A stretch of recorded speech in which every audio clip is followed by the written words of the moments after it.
Test 1, 2, cours vidéo, module 4. Veuillez noter que toutes les références de la première édition des manuels de l'AMN dans cette vidéo sont incorrectes. Cette référence dans la deuxième édition des manuels et constitue la deuxième édition pour le... Bonjour à tous. Dans cette vidéo, on va revoir quelques exercices du cahier numéro 2. Les exercices du cahier numéro 2, essentiellement, c'est des exercices qui nous permettent soit de déterminer une mise de fonds minimale, de vérifier si un prêteur, un client peut respecter les limites du prêteur pour ce qui est de l'ABD ou de l'ATD ou des deux. Et si ce n'est pas le cas, qu'est-ce qu'on peut faire, soit en augmentant la mise de fonds ou en remboursant des dettes? D'abord, les deux ratios qu'on utilise, c'est toujours les mêmes. C'est l'amortissement ABD qui est le paiement plus les taxes, le chauffage, 50% des frais de condo divisé par les revenus bruts. Se souvenir que le paiement, c'est toujours le paiement calculé à partir du taux de qualification. Pour l'ATD, le paiement plus les taxes de chauffage et les frais de condo et les dettes divisées par les revenus bruts. Une chose aussi qui est importante, c'est de s'assurer que toutes nos variables sont sur les mêmes données. Dans les questions d'examen, souvent, on va avoir, par exemple, le paiement qui est mensuel, on va avoir les taxes qui sont annuelles, le chauffage qui est mensuel, les revenus bruts sont souvent annuels. Donc, à ce moment-là, il faut mettre tous les chiffres en annuel ou en mensuel. Dans les exercices que je vais vous présenter, on a décidé de toutes les mettre en annuel. De cette façon, on évite là, des problèmes des fois qui peuvent arriver avec les décimales quand on divise, par exemple, les revenus par 12, ben on élimine des décimales, puis des fois, ça peut faire des petits écarts de calcul à la fin. Voyons un premier exercice de mise de fonds minimale avec l'exercice numéro 1 du calcul du manuel, du cahier d'exercice. Donc, on dit un client achète le 15 décembre 2020 un duplex entièrement loué au montant de 400 000. Quelle est la mise de fonds minimale si le propriétaire prévoit occuper le logement actuellement? Quand on cherche la mise de fonds minimale, il y a deux façons de le calculer. Ou bien on y va avec la mise de fonds réglementaire, qui est, dans ce cas-ci, le 5 étant donné que c'est 2 logements et c'est en bas de 500 000, donc c'est 5 du prix d'achat, ce qui donne 20 000. Mais si on avait les données pour pouvoir calculer l'ABD ou l'ATD, à ce moment-là, on s'assurerait en fait que le client respecte les limites du prêteur. Et s'il ne les respecte pas, à ce moment-là, on calcule quelle est l'hypothèque maximale, comme une préqualification, et la mise de fonds minimale sera la différence entre le prix vendu et l'hypothèque maximale qu'on aura calculée. Il faut toujours faire attention quand on lit la question mise de fonds minimale, est-ce que j'ai les données pour qualifier? Si oui, je fais le calcul avec la qualification. Sinon, j'y vais avec la mise de fonds réglementaire qui est le 5 pour 2 logements, premier 500 000, 10 pour l'excédent, 3-4 logements, 10 toujours quand c'est propriétaire occupant, et lorsque c'est locatif, c'est 20 Un autre exemple, un client refinance sa propriété unifamiliale pour payer ses dettes. Quel est le montant disponible pour rembourser les dettes, sachant que la propriété est évaluée à 380 000 et que son solde hypothécaire est de 288 000? Dans ce cas-ci, vous devez savoir qu'un refinancement est limité à 80 de la valeur marchande. Donc, c'est une propriété unifamiliale.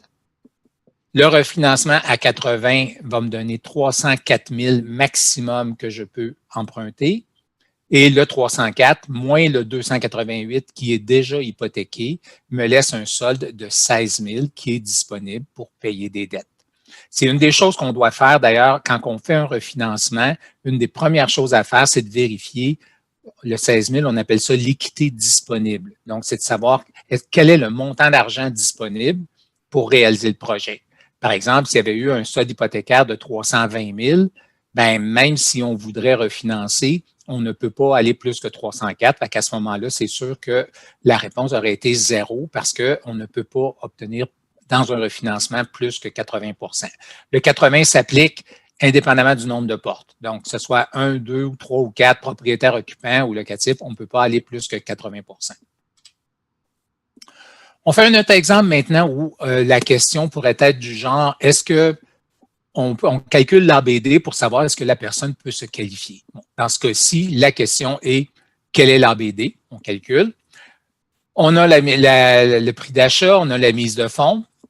La mise de fonds sera toujours donnée soit en pourcentage ou bien en montant d'argent. Dans ce cas-ci, c'est en montant d'argent, c'est 20 000. On a les taxes, le chauffage, tous sur une base annuelle, le salaire et on a un prêt avec un amortissement de 25 ans et le taux de qualification à 3,5 %. Première question, quel serait le versement mensuel capital intérêt taxe? Et le deuxième, quel est l'ABD? En premier, il faut calculer notre hypothèque. On a 288 000 d'achat, 20 000 de mise de fonds, donc 268 000. En divisant le ratio prêt-valeur, on obtient 93 %, ce qui veut dire que le prêt est assuré et on doit ajouter la prime de 4 % pour les prêts jusqu'à 95 %. Donc, l'hypothèque totale, 268 000 plus l'assurance. Donc, si on multiplie par 1 et plus le taux de l'assurance, donc dans ce cas-ci, 1 plus 4 % ce qui donne 1,04, on prend le chiffre multiplié par 1,04, ça nous donne l'hypothèque totale qu'on va utiliser pour faire la qualification. Vous comprendrez que quand on calcule ABD et ATD, il faut toujours, si c'est le cas, ajouter l'assurance prêt pour faire le calcul. Ensuite, avec ma calculatrice, j'ai un amortissement sur 25 ans qui était déjà donné dans la question, mon taux de qualification qui était donné à 3,5. Ça, à chaque question, vous aurez un taux de qualification à utiliser. Ce qu'il faut faire attention, c'est que le taux de qualification, ce n'est pas un taux pour l'examen, c'est un taux pour la question. Donc, à chaque question, il y aura un taux différent. Le PV, qui est l'hypothèque incluant l'assurance 278 720 et le FV à 0, ce qui me donne un paiement de 1 391,57 ou 16 698 par an, étant donné que tous mes autres chiffres sont par année. Et comme je mentionnais, on préfère travailler par année. Donc, première question, si le versement, on demande quel est le versement mensuel capital, intérêt, taxe. Bon, capital, intérêt, 1391. Les taxes, 3150 divisé par 12, ce qui me donne 262, ce qui me donnerait un versement total de 1654. Ici, on assumerait que le taux de réel du client sera le même que le taux de qualification. Ce n'est pas toujours le cas. La plupart du temps, ce n'est pas le cas, mais dans ce cas-ci, c'est un exemple juste simple pour démarrer. Ça va se compliquer au fur et à mesure qu'on va avancer. Donc, si je calcule mon ABD maintenant, j'ai mon paiement, 16 698, plus mes taxes, 3 150, plus le chauffage, 1 800, divisé par les revenus, 60 000, ce qui me donne 36,08. Ce qui reste à faire pour le courtier, c'est de vérifier la limite du prêteur. Les prêteurs peuvent avoir des limites de n'importe quel chiffre jusqu'à un maximum de 39. Donc, si c'est un prêteur qui accepte 39, à ce moment-là, c'est correct. Si c'est un prêteur qui accepte 35, à ce moment-là, on dépasse la limite. On va voir un peu plus tard un exemple où qu'est-ce qu'on fait quand on dépasse la limite. On peut faire une qualification aussi avec l'ATD. Il faut se rappeler par contre que quand on fait un dossier réel, ABD et ATD doivent respecter les limites. Donc, on ne fait pas juste un des deux ratios, c'est les deux ratios qu'on doit tenir compte. Dans ce cas-ci, on fait le calcul seulement avec un pour s'initier, puis éventuellement, on va le faire avec les deux. Donc, on a un salaire brut annuel de 90 000, une hypothèque de 175 000 et on a mentionné que l'hypothèque est conventionnelle, ce qui veut dire qu'il n'y a pas d'assurance prêt. Donc, mon PV sera 175. L'amortissement à 25 ans, le taux de qualification à 6,5, mes taxes, mon chauffage et j'ai une dette qui est un prêt au taux de 625 $ et une carte de crédit avec un solde de 0.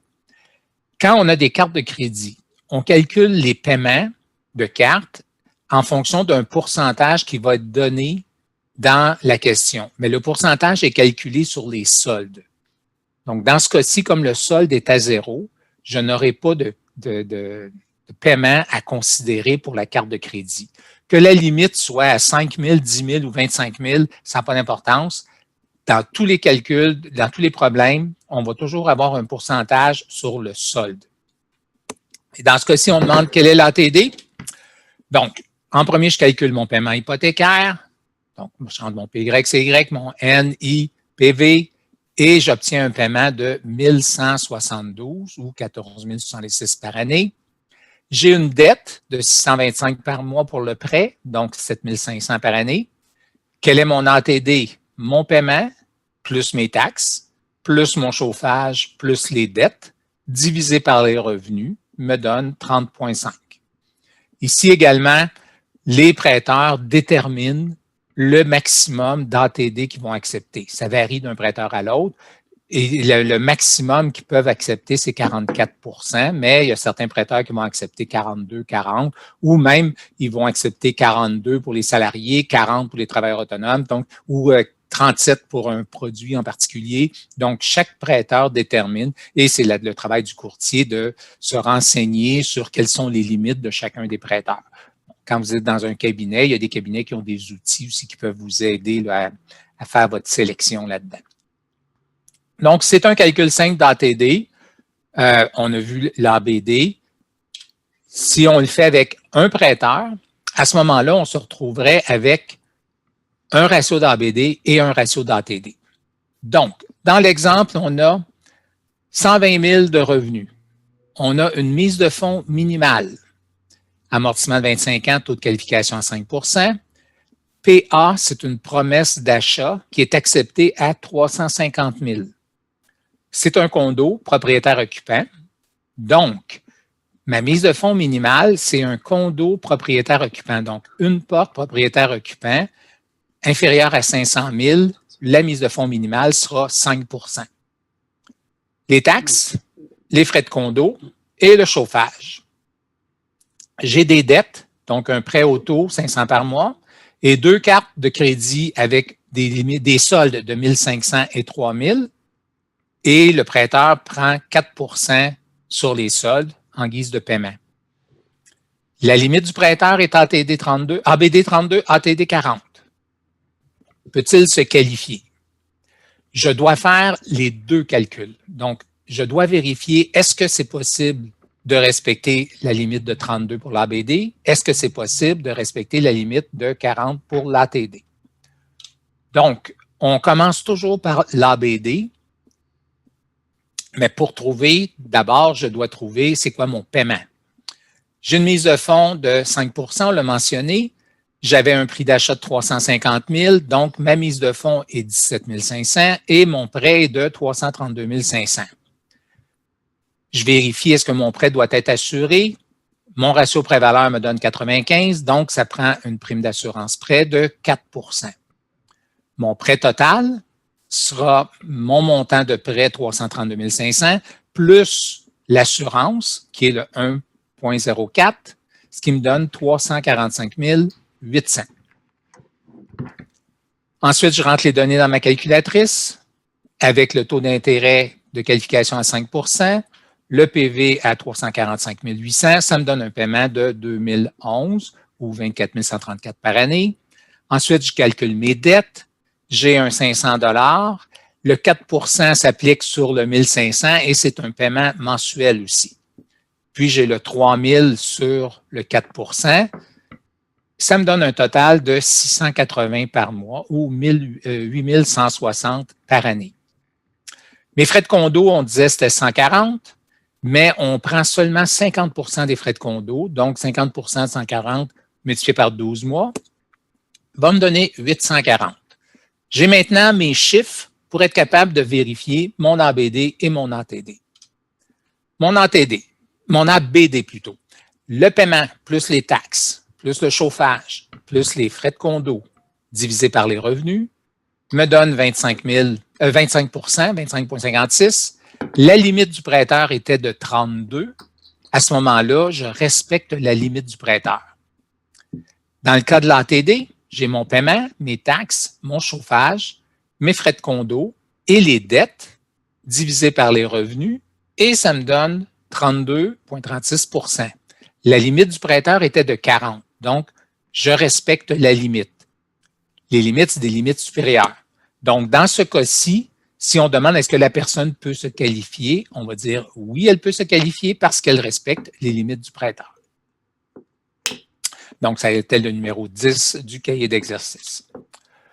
Au cahier numéro 12, la question numéro 12, là, on va faire la qualification, mais avec 2 prêteurs, ce qui est beaucoup plus réaliste dans le quotidien du courtier. On a un amortissement de 25 ans, un taux de qualification de 5,3.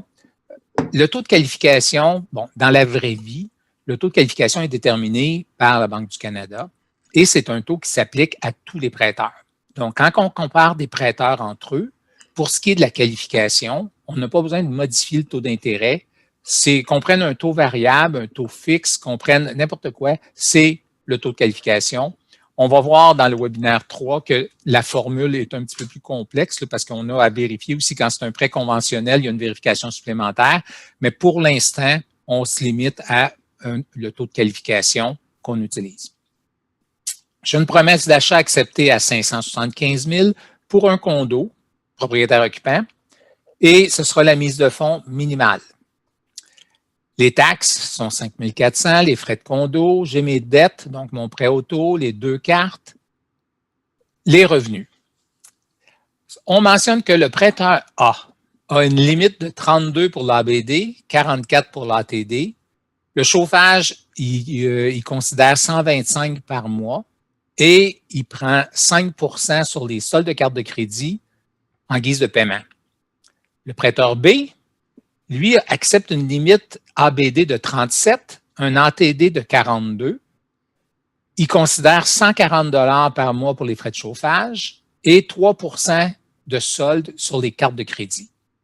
Là, on arrive dans une situation qui est un peu plus réaliste, étant donné que les limites ABD, ATD, les soldes sur les cartes de crédit, on a des chiffres différents. Et c'est ça la vraie vie. D'ailleurs, c'est ce qui justifie qu'un client a toujours avantage à parler à un courtier parce que lui, il est au courant de ces limites-là pour l'ensemble des prêteurs. Donc, en premier, je vais calculer mon hypothèque. J'ai une mise de fonds minimale qu'on mentionnait. C'était un condo, donc une porte de 575 000.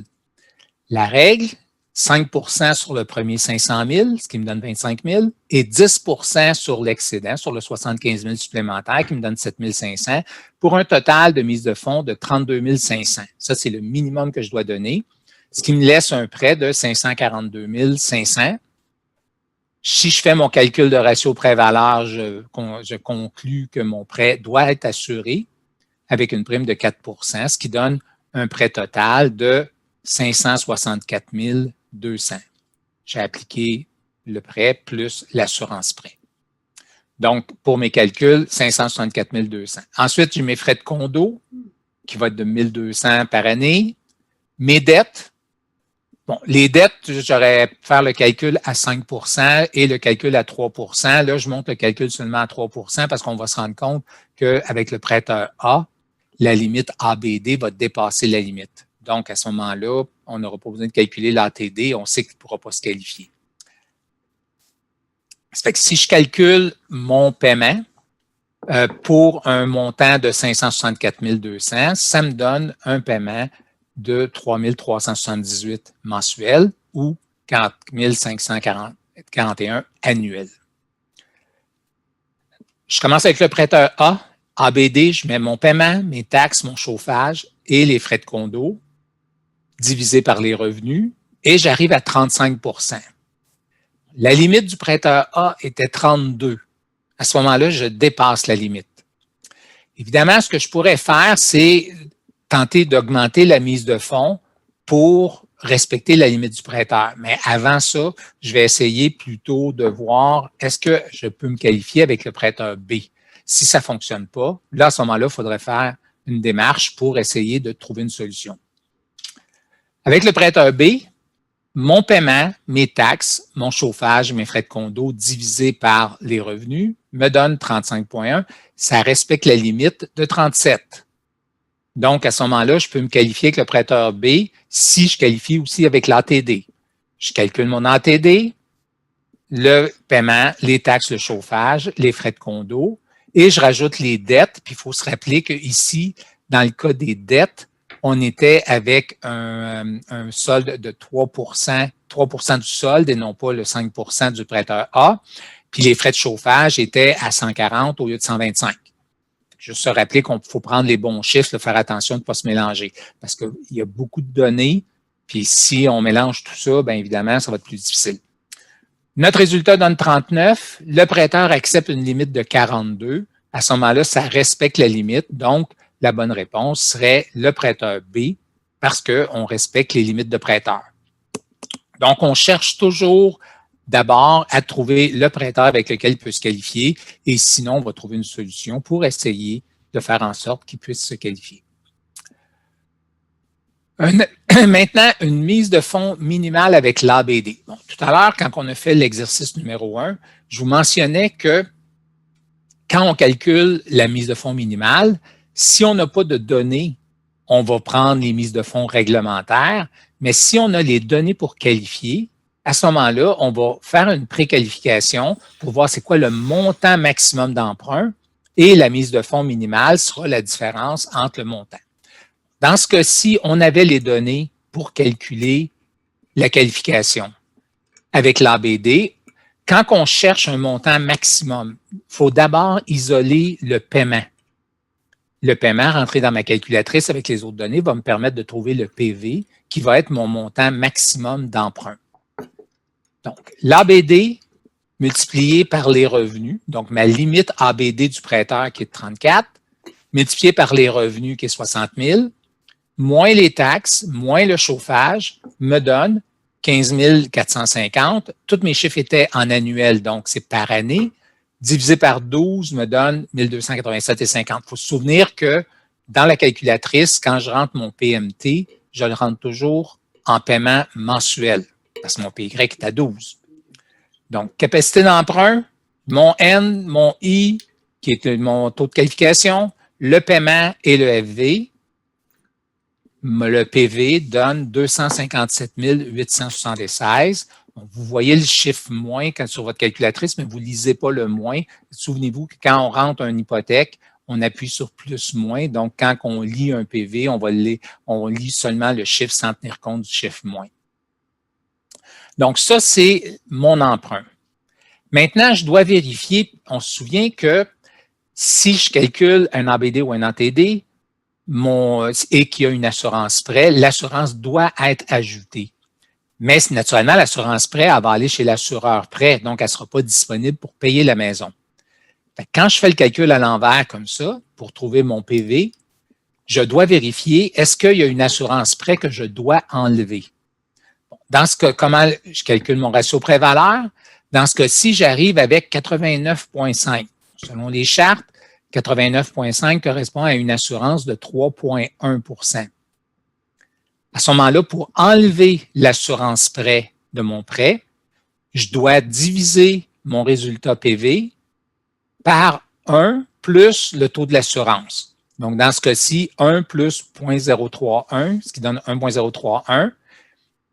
En faisant le calcul, on arrive à 250 122. Ça, c'est l'argent qui sera disponible chez le notaire pour payer la maison. Le condo coûte 288 000 et j'aurai 250 122 avec mon prêt hypothécaire maximum, ce qui me donne une mise de fonds minimale de 37 878. Si je n'ai pas 37 878, je ne peux pas conclure la transaction. Il va me manquer de l'argent. Il faut toujours faire attention quand on lit, quand il demande c'est quoi la mise de fonds minimale, vérifiez dans votre question, est-ce que je prends la réglementaire ou bien j'ai les données pour être capable de faire le calcul d'emprunt maximal et à ce moment-là, ça me permet de voir quel montant exact pour que la solution que je propose, c'est une solution qui est réalisable. Ben, si j'avais pris juste 5 %, c'est non réalisable. Il y aurait manqué d'argent. Maintenant, on va voir un exemple lorsque l'ATD dépasse la limite. Quand l'ATD dépasse la limite du prêteur, on doit faire un exercice pour trouver une dette à rembourser. Puis dans les questions d'examen, si vous avez ce genre de questions-là, vous allez toujours remarquer qu'il y a de l'argent dans un compte d'épargne ou quelque chose de même. Donc, il y a de l'argent disponible pour payer la dette. Ça ne sera pas un problème. Dans ce cas-ci, on avait une maison de 450 000 avec une mise de fonds de 20 ce qui me donne une hypothèque de 360 000. Est-ce que mon prêt est assuré? Mon ratio prêt-valeur est à 80 donc c'est conventionnel. Je n'ai pas d'assurance prêt à ajouter. Je calcule le paiement que je vais utiliser pour faire mon calcul, toujours avec un prix Y12, CY2. Quand on qualifie un dossier, on qualifie toujours avec PY12, CY2. Même si les gens prennent un paiement aux 2 semaines, un paiement à la semaine, pour la qualification, on qualifie avec le PY12. Quand on va calculer le paiement de la personne, le paiement réel, là, à ce moment-là, on va le mettre sur soit mensuel aux 2 semaines ou à la semaine. Mais pour ce qui est de la qualification, c'est toujours mensuel. On a le N à 300, le I à 4,99 et notre PV à 360 000 puisqu'il n'y avait pas d'assurance, ce qui me donne un paiement de 2 091 ou 25 100 par année.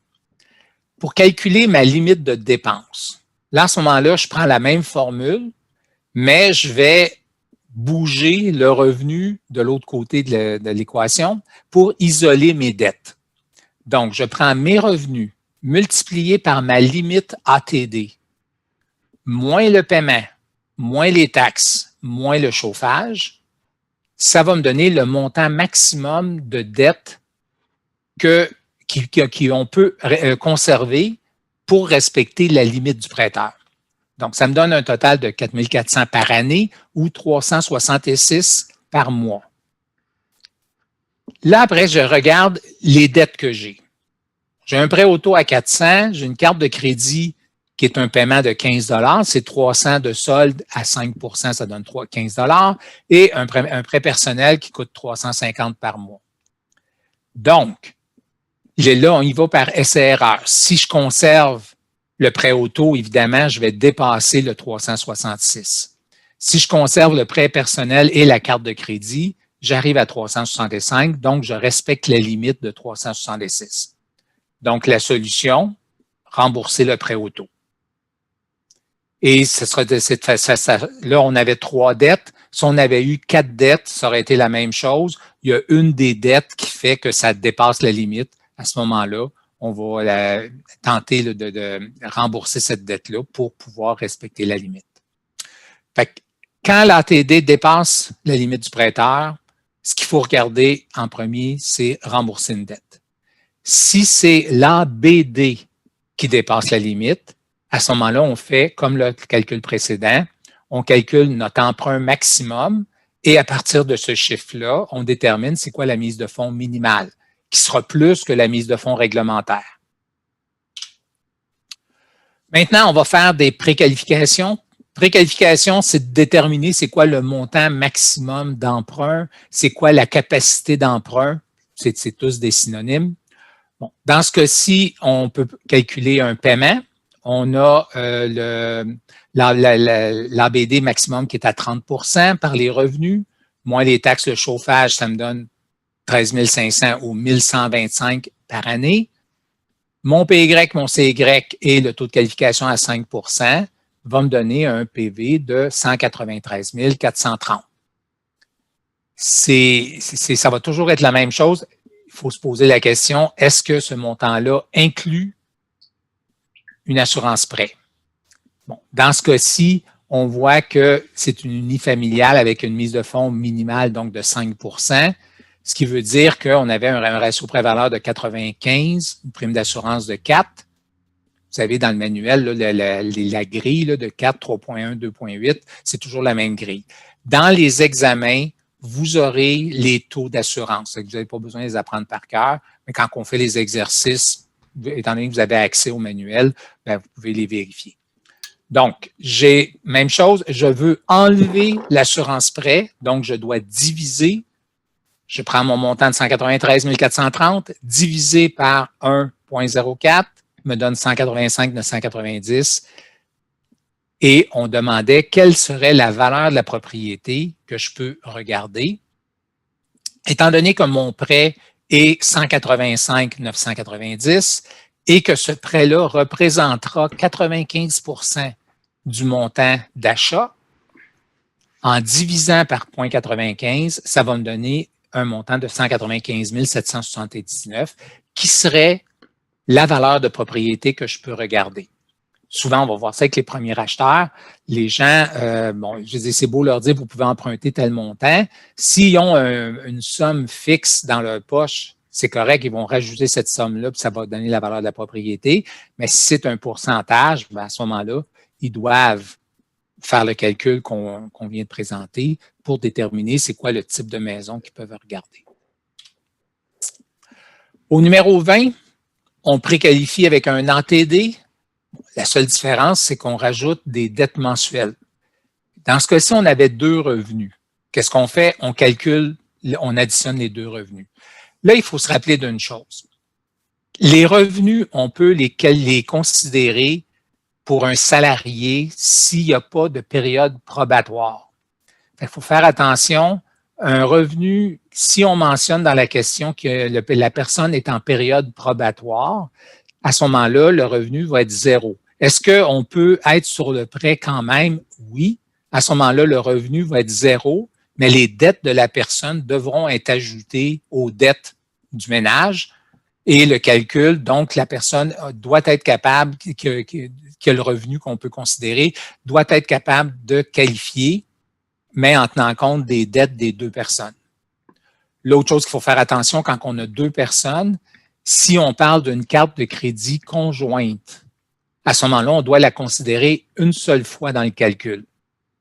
Bon, on peut vous décrire, on dit, ben non, on a vérifié le bureau de crédit de la personne, la première personne, et il y a une énumération incluant une carte de crédit conjointe.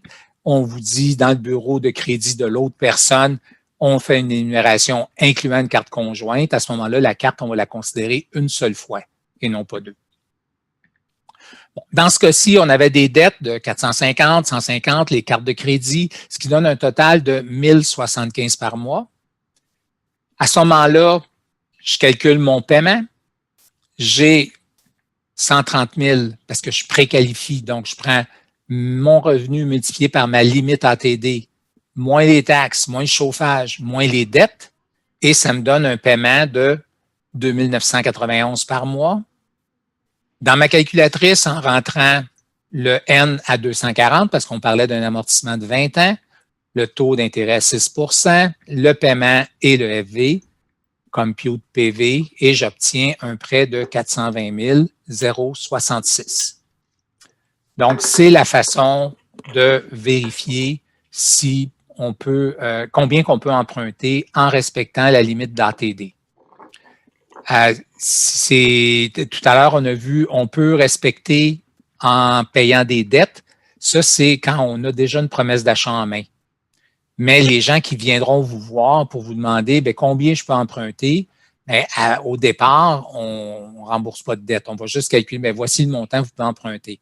Ah, c'est pas suffisant, j'aurais aimé emprunter plus. Bien là, on va regarder les dettes qu'on peut rembourser pour augmenter le montant qu'on peut emprunter. Si je fais une préqualification avec un prêteur, c'est la même chose que tantôt. Je dois vérifier avec la limite d'ABD et la limite d'ATD le maximum que je peux emprunter. Bon, dans ce cas-ci, j'ai toutes les données, mais j'avais les dettes que j'ai calculées qui me donnent 12 360 par année. Ma limite ABD, je prends ma limite du prêteur, 34 % par le revenu, moins les taxes de chauffage. Ça me donne un paiement. Là, ce que je vous suggère, on arrête au paiement de 2 541. On fait le même calcul avec l'ATD. Ma limite était de 42, multiplié par le revenu, moins les taxes de chauffage, les dettes, et ça me donne 2 245. À ce stade-ci, je vais conserver le paiement le plus petit. Le paiement le plus petit va respecter les limites des 2 ratios. Le paiement le plus gros ne respectera pas la limite des 2 ratios. Donc, dans ce cas-ci, ce serait 2 245. Je rentre dans ma calculatrice avec l'amortissement de 25 ans, le I à 5 et le paiement 2 245. j'obtiens un prêt de 386 000. On disait que la mise de fonds était de 20 %, donc c'était un prêt conventionnel. Je n'ai pas besoin d'ajouter ou d'enlever d'assurance prêt. Mon RPV était de 80 %. Comme le prêt représente 80 % du montant d'achat, le prix de la propriété serait le PV divisé par 80 % et ça me donne 482 500 qui serait le prix de la propriété, la valeur de la propriété. On peut faire le même exercice aussi avec deux prêteurs. À ce moment-là, vous avez toutes les données dans le calcul, dans le cahier. Je calcule mes dettes avec le taux de 5 % là, qui est le taux de ce prêteur-là. Donc, avec l'ABD, j'ai 32 % multiplié par le revenu moins les taxes de chauffage me donne un paiement de 2 983. Avec l'ATD, ma limite de 42 % multiplié par le revenu moins les taxes, le chauffage, les dettes, me donne 2 991.